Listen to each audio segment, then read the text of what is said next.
তোমার জীবন, আমি তোমার জীবন। হাই ভিউয়ার্স, আপনারা সবাই কেমন আছেন? আপনাদের সবাইকে আমার নীলপরি বিনোদন থেকে আরও একবার স্বাগতম। তো ভিউয়ার্স, আমি আপনাদেরকে আজকে দেখাবো চিত্রনায়িকা 90 দশকের ববিতা ও জাফর ইকবালের প্রেম ভালোবাসা ও মান অভিমানের কিছু অজানা গল্প। তো ভিউয়ার্স, আমরা দেরি না করে সম্পূর্ণ ভিডিওটি দেখি ভিউয়ার্স। চলুন ভিউয়ার্স। ববিতা রাজ্জাক, আলমগীর, ফারুক, জাফর ইকবাল, সোহেল রানা সহ একাধিক নায়কের বিপরীতে নায়িকা হয়েছেন ববিতা।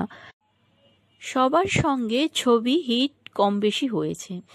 কাজ করতে গিয়ে ববিতা জড়ান প্রেমের সম্পর্কে। এক সাক্ষাৎকারে ববিতা বলেন, জাফর ইকবালকে যে কারণে আলাদা লাগতো। এক সময়ের জনপ্রিয় নায়িকা ববিতার ভাষ্য, একেবারে অল্প বয়সে আমি আর ইকবাল একসঙ্গে ছবিতে অভিনয় করি। একটানা অনেকগুলি ছবিতে অভিনয় করেছি। সেই সময় আমার বয়স ছিল 15 কি 16 বছর। ওই বয়সে কিশোর কিশোরী মন, যা দেখি সবই ভালো লাগে, এরকম একটা অবস্থা। জাফর ইকবাল ছিল মোস্ট হ্যান্ডসাম বয়, খুব ভালো লাগতো, গান গাইতো, এক কথায় সুপারস্টার যাকে বলে সেটাই ছিল সে। একই সঙ্গে খুবই ভদ্র। ওই সময় একসঙ্গে কাজ করতে ভালো লাগতো। দর্শকরাও আমাদের খুব পছন্দ করতে শুরু করলো। পত্রপত্রিকায় আমাদের নিয়ে লেখালেখি করে মজা পেত। আমরাও এইসব বেশ এনজয় করতাম। একটা সময় সহকর্মী থেকে বন্ধুত্ব থেকে ভালোবাসা। তবে জাফর ইকবালের কথাটা আলাদাভাবে বললেন।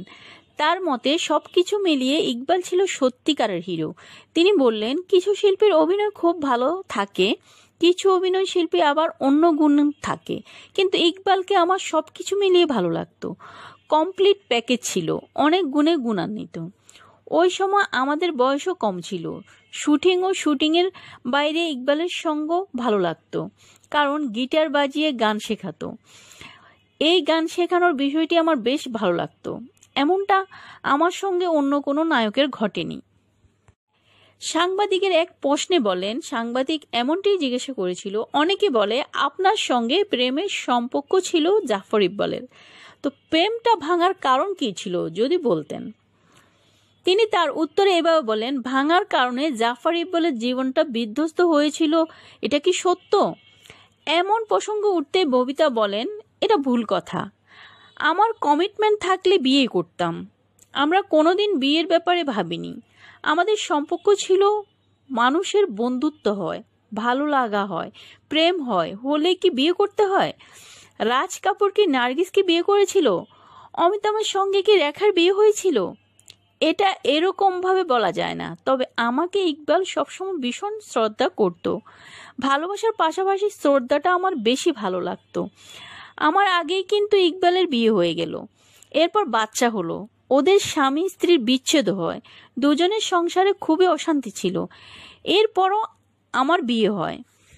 আমার খুব মজার ব্যাপার ছিল, খুব বিদেশে যাওয়া পড়তে, তো ফেস্টিভ্যালে হোক, বিভিন্ন সময় লন্ডন, এখানে ওখানে সেখানে সেখানে গিয়ে গিয়ে সুন্দর সুন্দর ড্রেস, সুন্দর সুন্দর এবং আমি কিন্তু এই এত বছর অবধি আমি কোনোদিন প্রডিউসারদের দেওয়া পোশাক আশাক পরিনি। সব সময় আমার নিজস্ব পোশাক, নিজস্ব আমার ছবি কি হবে, আমার ক্যারেক্টার কি, সেই ধরনের ভেবে।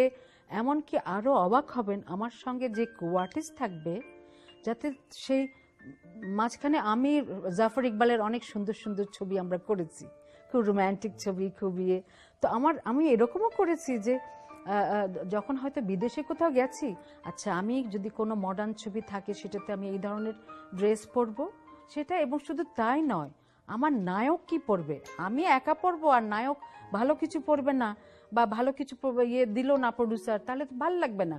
নায়কেরটাও আমি কিনে নিয়ে আসতাম, এটা কোনোদিন বলা হয়নি, আপনাকে আজকে বললাম। ওইটা কিনে আমার সুটকেসের মধ্যে নায়কেরটাও কিনে নিয়ে আসতাম। হ্যাঁ, এটা মজার ব্যাপার না?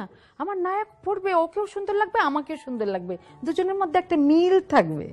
এই যে জিনিসগুলো, এগুলো কিন্তু একটা বেশ করতাম আমি। এবং সেই 90 দশকের কথা মনে করে ববিতা বলে, সেই সময়টার কথা মনে করে এখন মনে হয় ইকবালের গাড়িতে সবসময় একটা গিটার থাকতো, পথে যেতে যেতে গিটার বাজিয়ে গাইতো। আবার ইকবাল আর আমি কোনো আউটডোরে শুটিংয়ে আছি, শুটিংয়ের সব আয়োজন চলছে, আমরা অপেক্ষা করছি। তখন আমাকে বলতো, আপনি গান গাইতে থাকেন, আমি বাজাই। এরকম করতে করতে শিখতে শিখতে একটা সময় পুরো গানটাই শিখে ফেলি। সেই গানটার কথা ছিল এরকম, it is the evening of the day I sit at was that children play. মঞ্চে যখন আমরা গান গাইতাম, দর্শকরা মনে মনে ভাবতো ববিতা জাফর ইকবালকে ভালোই লাগে, গান গাইলে আরও খুব ভালো লাগে, হাততালি দিয়ে উৎসাহ দিত। এদিকে এক প্রশ্নের উত্তরে জাফর ইকবালকে বলা হয়েছিল, ববিতার সাথে আপনার খুবই একটা সম্পর্ক ছিল, এ নিয়ে নানা গুঞ্জন শোনা যায়, এ ব্যাপারে কি একটু কিছু বলবেন? এর উত্তরে তিনি বলেছিলেন, দেশ স্বাধীনের পর আমরা কাজ করতে থাকি, একটা না অনেক ছবিতে অভিনয় করতে লাগলাম, কাজ করতে করতে ভালো লাগতো, দুজন দুজনকেই ভালো লেগেছিল। হয় কি, অল্প বয়সে এমন ভালো লাগা কিন্তু সবারই হয়, আমি মোটেও অস্বীকার করছি না আমাদের দুজন দুজনের প্রতি ভালোবাসা ছিল না, তবে তা মোটেই একতরফা ছিল না। এটাও ঠিক, আমরা কিন্তু কোনো দিন বিয়ে শাদী করবো এমন চিন্তা করিনি, বন্ধুত্ব, ভালো লাগা, ভালোবাসা এসব ঠিক আছে। একটা সময় আমাদের দুজনের ভুল বোঝাবুঝি তৈরি হয়, এরপর এরপর ববিতা তার মতো ছবি করতে থাকে আর আমি অন্য নায়িকার সঙ্গে ছবি করতে থাকি, ব্যস্ত হয়ে যায় বিভিন্ন কাজে। এরপর অভিমান হয় আমাদের। ওই সময়টা ইকবাল গেয়েছিল সুখে থাকো ও আমার নন্দিনী, হয়ে কারো ঘরণী। গানটি প্রকাশের পর গানটা সুপারহিট হয়। অনেকে ভেবেছিল এটা আমাকে ভেবেই গেয়েছিল, কিন্তু বিষয়টা মোটেও এমন ছিল না। আমি ইকবালকে জিজ্ঞাসা করেছিলাম, সত্যি করে বলো তো, এই গানটা আমাকে ভেবে গেয়েছেন আপনি? তখন ইকবাল বলল, বিশ্বাস করেন, মনিরুজ্জামান মনির ভাইয়ের লেখা গানটা আলাউদ্দিন আলী সুর করার পর আমাকে বললেন, তোমাকে দিয়ে গানটা গাওয়াবো, তোমাকে দিয়ে গাওয়ালেই মানুষ মনে করবে এটা ববিতার জন্য গাইছো, এই হচ্ছে আসল কাহিনী। এটা বললেন ববিতা। থাকো সুখে থাকো ও আমার নন্দিনী। লোকে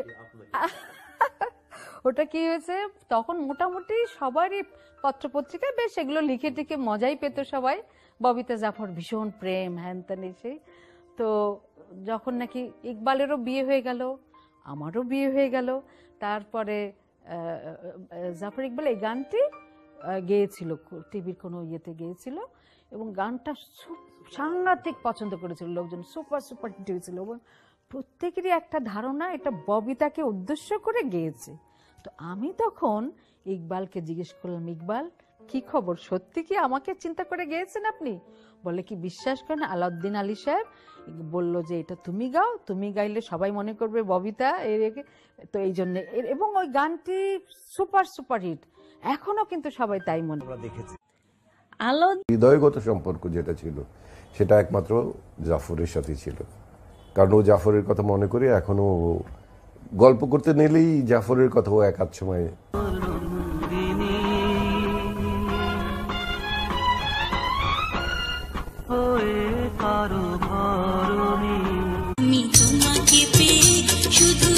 সঙ্গীতে মনিরুজ্জামান মনিরের লেখা সুখে থাকো আমার নন্দিনী, হয়ে কারো ঘরণী, এমন কথার একটি গান গেয়েছিলেন জাফর ইকবাল। কারো কারো মতে ববিতার সঙ্গে সম্পর্ক ভেঙে যাওয়ার কারণে গানটি গেয়েছিলেন এই নায়ক, এমন প্রশ্ন ববিতাকে অনেকবার শুনতে হয়েছিল। তাই ওই সময়টা জাফর ইকবালকে এ বিষয়ে জিজ্ঞাসা করেছিলেন ববিতা। উত্তরে জাফর ইকবাল কি বলেছিলেন তা শুনুন ববিতার বয়ানে। এক প্রশ্নের উত্তরে বলেন, ববিতা জাফর ইকবালের সম্পর্ক কি শেষ হয়ে গিয়েছিল?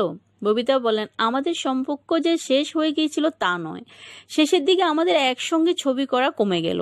আমি ভাবলাম ইকবালের সঙ্গে সব ছবি করা যাবে না, রাজ্জাক ভাই, ফারুক ভাই সহ অন্যান্য শিল্পীদের সঙ্গে ব্যস্ত হয়ে গেলাম। ইকবালও অন্য নায়িকাদের সঙ্গে কাজ শুরু করলো, বন্ধুত্ব আর শেষ হয় না। আবারও বলছি, আমাদের প্রেম ভালোবাসা ছিল ঠিকই, কিন্তু কোনো কমিটমেন্ট ছিল না। অনেকে বলে আপনার সঙ্গে প্রেমের সম্পর্ক ভাঙার কারণে জাফর ইকবালের জীবনটা বিধ্বস্ত হয়েছিল, এই প্রসঙ্গতে আপনি কি বলবেন? এমন প্রসঙ্গ উঠতে ববিতা বলেন, এটা ভুল কথা, আমার কোনো কমিটমেন্ট ছিল না যে ওকে আমি বিয়ে করব, সংসারী হব, এমন কথা না। এদিকে রাজ্জাক, আলমগীর, ফারুক, জাফর ইকবাল, সোহেল রানা সহ একাধিক নায়কের বিপরীতে নায়িকা হয়েছেন ববিতা। সবার সঙ্গে ছবি হিট কম বেশি হয়েছে। কাজ করতে গিয়ে ববিতা জড়ান প্রেমের সম্পর্কে। সহশিল্পী নায়কদের মধ্যে ববিতার প্রেমের সম্পর্ক জোরালোভাবে উচ্চারিত হয় একজনের সঙ্গে। চলচ্চিত্র সমালোচকদের মতে সেই সময় সেই সময় সবচেয়ে সুদর্শন, স্মার্ট, স্টাইলিশ নায়ক হিসেবে পরিচিত জাফর ইকবাল। এই নায়কের সঙ্গে প্রেমের কথা অকপটে স্বীকার করেছেন বরেণ্য এই অভিনয়শিল্পী। তবে কোনোদিন জাফর ইকবালের সঙ্গে নিজের প্রেমের সম্পর্ক নিয়ে বিস্তারিত কিছু বলেননি। বিভিন্ন প্রতিবেদন ও সাংবাদিকতার মাধ্যমে ওই সময় বিভিন্ন প্রসঙ্গে পাশাপাশি আলোচনায় উঠে আসে জাফর ইকবালের সঙ্গে বন্ধুত্ব, প্রেম, ভালোবাসা, মান অভিমানের গল্প। ঢাকায় সিনেমার সুদর্শন নায়ক জাফর ইকবাল 80-র দশকে যে ফ্যাশন স্টাইলিশ দেখিয়েছেন তা আজও অনেকের কাছে ভাবনার বাইরে। সব সমসাময়িক নায়কদের চেয়ে তিনি এদিকটায় ছিলেন অনেক এগিয়ে। জাফর ইকবাল তার সময়ের অনেক নায়িকার সঙ্গে জুটি বেঁধে অভিনয় করেছিলেন, তবে সবচেয়ে বেশি কাজ করেছিলেন ববিতার সঙ্গে। ববিতা আবার সবচেয়ে বেশি কাজ করেন রাজ্জাকের সঙ্গে। দুজন একসঙ্গে কাজ করে আনন্দ পেতেন। দুজনের শেষ দেখা কখন হয়েছিল? কোনো এক কারণে ভেঙে যায় জাফর ইকবাল আর ববিতার প্রেম। এই সময় গুঞ্জন ছড়িয়েছিল যে ববিতার সঙ্গে সম্পর্ক ভাঙার কারণে মানসিকভাবে বিপর্যস্ত হয়ে যান জাফর ইকবাল।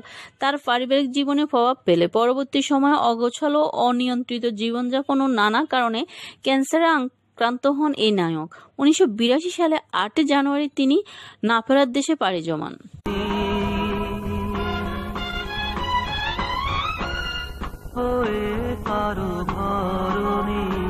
ইকবালের স্ত্রী সোনিয়া জানান, বাংলা চলচ্চিত্রের সবচাইতে স্মার্ট ও পেশনের আইকন স্বামী জাফর ইকবাল। বিয়ের পর স্বামীর মধ্যে প্রচুর বেখেয়ালি আচরণ দেখেছেন সোনিয়া। গভীর রাতে মদ্যপান অবস্থায় সোনিয়া জাফর ইকবালের ওয়াইফ। তিনি মডেলিং করতেন। তার বাবা ছিলেন বাংলাদেশের প্রথম বিলাত ফেরত মুসলিম ইঞ্জিনিয়ার। বাংলা চলচ্চিত্রের সবচাইতে স্মার্ট ও পেশন আইকন স্বামী জাফর ইকবালকে বিয়ের পর স্বামীর মধ্যে প্রচুর বেখেয়ালি আচরণ দেখেছেন সোনিয়া। গভীর রাতে মদ্যপান অবস্থায় জাফর ইকবালের বাড়িতে ফেরা, ফ্ল্যাটের কমার্শিয়াল গেট খুলতে দেরি হলে চিল্লাচিল্লি করা, তীব্র শব্দে গাড়ির হর্ন বাটন বাজানো, গভীর রাত্রে বাসায় এসে দারোয়ানকে গালিগালাজ করে মারতে উদ্যোগ হওয়া, এইসব দেখে আশেপাশের মানুষ অবাক হতেন। এই জাফর ইকবাল কি পদ্মার সেই সুন্দর মানবিক চরিত্রের জাফর ইকবাল? সোনিয়া দেখেছেন তার দাম্পত্য জীবনে ববিতার বিশাল ইনফ্লুয়েন্স। সেই ইনফ্লুয়েন্সের জন্য তার দাম্পত্য জীবন সুখের হয়নি। একদিন তাদের ম্যারেজ ডে ছিল। সকালে শুটিংয়ে এফডিসিতে যাওয়ার আগে ব্রেকফাস্ট সারছিলেন জাফর ইকবাল। সোনিয়া ছুরি দিয়ে পাউরুটিতে মাখন লাগিয়ে ছেলেকে খাইয়ে দিচ্ছিলেন। জাফর ইকবাল তার পকেট থেকে জুয়েলারি একটা বক্স বের করে স্ত্রীর দিকে ধরে বললেন, কাল রাতে নিউ মার্কেট থেকে কিনেছি, তোমার পছন্দ হয় কিনা দেখো, পছন্দ না হলে রিটার্ন দিয়ে নিজের পছন্দ মতো কিনে নিও। সোনিয়া ভীষণ সারপ্রাইজেস হলেন, খুশিও হলেন জাফর ইকবালের কাছ থেকে ম্যারেজ ডেতে গিফট পেয়ে। উপহারটি ছিল একজোড়া সোনার কানের দুল। বহু অমনোযোগিতা, উদাসীনতার মধ্যেও জাফর তাদের জীবনের বিশেষ দিনটি ভুলেনি। সোনিয়াকে দেখতে হয়েছে তার স্বামী কিভাবে ববিতার প্রতি আসক্ত হয়ে পড়েছিল। 1982 সালে 8 জানুয়ারি যখন জাফর ইকবালের মৃত্যু হয়, তখন মাইকে জাফরের কণ্ঠে পাচ্ছিল, হয় যদি বদনাম হোক আরো। ফিল্ম ইন্ডাস্ট্রির প্রায় সব চিত্র তারকা ছুটে এসেছিলেন মৃত জাফরকে এক নজর দেখতে। ববিতাকেও দেখা যাচ্ছিল শোকে কাঁদতে। কিছুক্ষণ পর পর মাথা হেলিয়ে দিচ্ছিলেন ববিতা। সবাই জানতেন ববিতার সাথে জাফরের প্রেমের কথা। শোনা গিয়েছিল সেদিন একজন শুধু ভীষণ মনক্ষুণ্ণ ছিলেন ববিতার প্রতি। তিনি জাফর ইকবালের একমাত্র বোন, বিখ্যাত কণ্ঠশিল্পী শাহনাজ রহমতুল্লাহ। ভাইয়ের মৃত্যুর জন্য তিনি ববিতার উপরে ক্ষেপা ছিলেন। জাফর ইকবাল 1971 সালে বাংলাদেশের স্বাধীনতা যুদ্ধে অংশ নিয়েছিলেন। তার 2 ছেলে শাহবাজ জাফর ও জায়ান জাফর। এদিকে সোনিয়া বলেন, আমাকে দেখতে হয়েছে আমার স্বামী কিভাবে ববিতার প্রতি আসক্ত হয়ে পড়েছেন, হজম করেছেন। জাফর ইকবালের মৃত্যুর জন্য অনেকে সোনিয়াকে দোষারোপ করেছেন, কিন্তু এটা অনেকে জানেন না যে সোনিয়া ভিকটিম ছিলেন না, তাকে সইতে হয়েছে মানসিক নিপীড়ন। তাদের দাম্পত্য অশান্তিতে কোনো না কোনোভাবে ববিতা ম্যাটার হয়েছিলেন। 1992 সালের 8 জানুয়ারি যখন জাফর ইকবালের মৃত্যু হয়, তখন মাইকে জাফরের কণ্ঠে বাজছিল, হয় যদি বদনাম হোক আরো। ফিল্ম ইন্ডাস্ট্রির প্রায় সব চিত্রতারকায় ছুটে এসেছিলেন মৃত জাফরকে এক নজর দেখতে। এদিকে সোনিয়া ভালোবেসে বিয়ে করেছিলেন জাফর ইকবালকে, তবে এটাকে এক অর্থে ভালোবাসা বলা যায় না। তাদের ভালোবাসার মধ্যে ববিতা দণ্ডায়মান ছিলেন। যদিও ববিতা সেটা স্বীকার করেন না। সোনিয়া স্মার্ট ও আকর্ষণীয় ছিলেন, মডেলিং করতেন। তার বাবা ছিলেন বাংলাদেশের প্রথম বিলাত ফেরত মুসলিম ইঞ্জিনিয়ার। বাংলা চলচ্চিত্রের সবচাইতে স্মার্ট পেশন আইকন স্বামী জাফর ইকবালকে বিয়ে করার পর স্বামীর মধ্যে প্রচুর বেখেয়ালি আচরণ দেখেছেন সোনিয়া। ববিতা জানালেন, হঠাৎ করে জাফর অভিনয়ে অমনোযোগী হয়ে ওঠে। ওই সময়টা কয়েকজন পরিচালক বলল, আপনাদের দুজনকে ছবিতে নেব, ইকবাল আর আপনাকে গল্পের সঙ্গে দারুণ মানাবে। কিন্তু ইকবাল তো শুটিংয়ে অনেক দেরি করে আসে, এতে প্রযোজকের অনেক ক্ষতি হয়। সত্যি সত্যি তখন ইকবাল খুব খামখেয়ালি জীবন যাপন করতে শুরু করে। তখন আমি তাদের বলি, ঠিক আছে, আমি ইকবালকে বলবো সে যেন সমস্যা না করে, শুটিংয়ে দেরি করে না আসে। পরে দেখলাম জীবন নিয়ে যে সে আর বেশি উদাসীন হয়ে পড়েছে। যতদূর মনে পড়ে, দুজন শেষ শুটিং করেছিলাম বাদল খন্দকারের একটা ছবির। সেবার অনেক দিন পর দেখা আমাদের। তখন তাকে খুব অন্যরকম দেখাচ্ছিল, অগোছালো, অসুস্থ মনে হচ্ছিল। জিজ্ঞাসা করলাম, আপনাকে এমন কেন দেখাচ্ছে, অসুস্থ নাকি? ওই দিনের শুটিংয়ে তার সাথে আমার শেষ দেখা হয়। এদিকে জাফর ইকবাল ও ববিতা দুজনের 40টি সিনেমায় জুটি হয়েছিলেন বলে জানালেন। সিনেমার কাজ করতে গিয়ে সুদর্শন স্টাইলিশ জাফর ইকবালকে মনে ধরে ববিতার। এভাবে ববিতাকে ভীষণ ভালো লাগে জাফর ইকবালের।